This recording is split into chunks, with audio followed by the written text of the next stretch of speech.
Welcome to the Everyday Mom Challenge. I wanted to go ahead and make a quick video to talk about how I chose my survey instruments for my dissertation. I do get this question asked quite a bit on how that process works.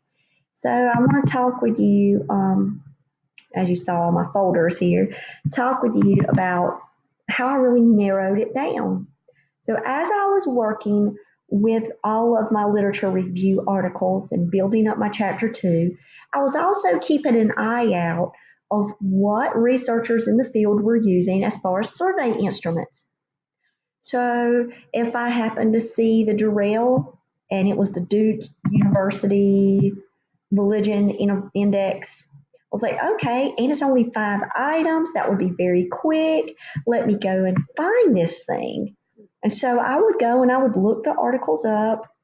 I would actually come here and say, okay, look at this. I want to see which items actually could address my research question.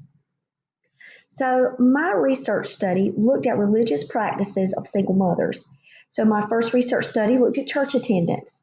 So if you look at how often do you attend church or other religious meetings, I was like, oh wow, okay. There you go, check off. I did my little check off. I have this one. So if I want to come here, I say, okay, I can use this one. But this one, private religious activities, I did not have a research question that asked that. I asked how much did they participate in church-related activities with a church, like with church members. So this one is very personal. This one is religious beliefs. This one is, it goes with parts of your life that go over to all others, but still, I felt like this one was more personal. So I was really excited when I saw the Durrell to start with, and I even emailed the researchers who created the scale, and I was like, okay, I forgot how to stop this thing. What do you think of allowing me to use the Durrell from my own research? The reason why I went ahead and asked for this scale to be used and that permission back through an email, one was because my university required that we have permissions, but two, what if I couldn't find permissions from anywhere else, and at least I had my first one checked off, and it's quick 5 questions. I could throw that in with maybe another scale that I could get approval for. So I did go ahead and contact the researchers. Okay, now I don't know how to, thank you. So I did go ahead and contact the researchers, and how you do that is you look up here, they usually have their emails. If they do not, what's so awesome is that you can find these dudes here. These are the researchers that developed the scale, and then you go and you do a basic Google search, and it will pull up where they're currently working. And most of these guys or ladies, they're professors at universities, so it's very easy to narrow down, funnel where their universities are, go to their departments, go to their emails, and you will get responses back fast as lightning. You just won't believe it. I was intimidated a little bit at first to start emailing, but when I did it, my residency, I was sitting at the table, I'll never forget it, and it was the Spirituality Index of Well-Being. I emailed them like right away because that was a scale that I felt like, okay, maybe that one could work for me. And when I did email them, I got it back almost immediately. Of course, you can use this survey instrument in your research or your dissertation purposes. So when I emailed them, they emailed me right away. I chose not to use this one as well, and there's reasons why. I come down and I look, I'm like, okay, this one does check my well-being.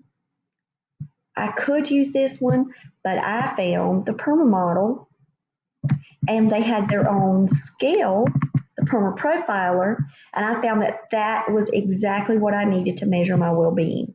But I did get permission, just in case. I ended up using the Christian Faith Practices scale, And it's important that you go ahead and build your folders, download, because you're going to be using so much information from the authors of the scales.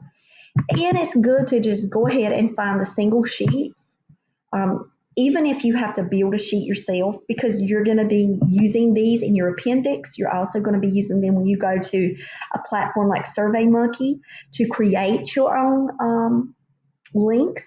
So it's just really easy to have separate ones.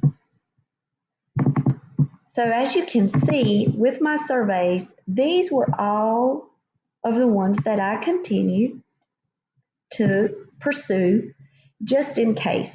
And then I would go through and I would mark them out and say, no, they don't work. Yes, they do work. And I'll show you how the Christian Faith Practices Scale actually works, because I attend weekly worship service. I participate in Bible study. The evangelism could work. But what really worked is the subscale that I used.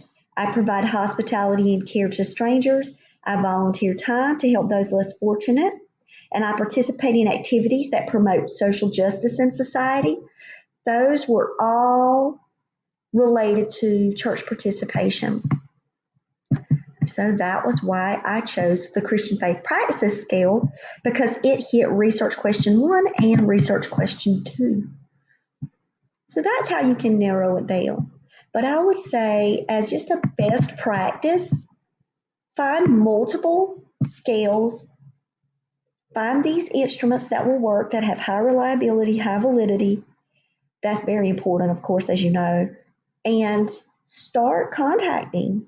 And even if you don't use it, you could say, I'm interested in using your survey instrument for my dissertation. And you just have it in the pocket in case you may need it.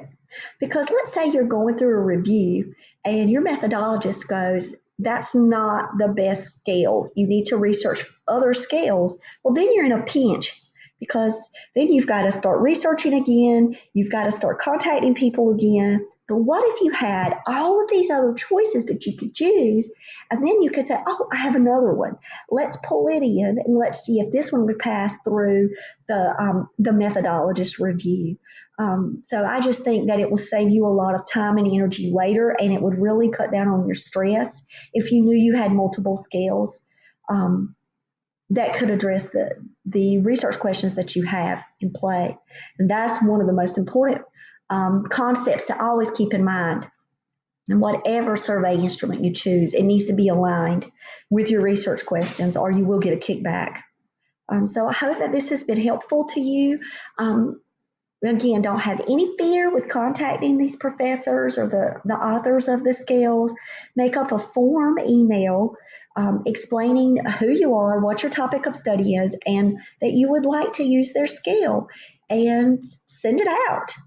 And you will be surprised at what you get. If you have any tips on trying to identify survey instruments and tools, put it in the comments. I'm sure it could be helpful to somebody else. I actually just went to the articles that I was mining and found what other researchers were using in the field to address my research questions. Others may have great tips on how they found survey instruments. So God bless and good luck. I'm praying for you. Bye.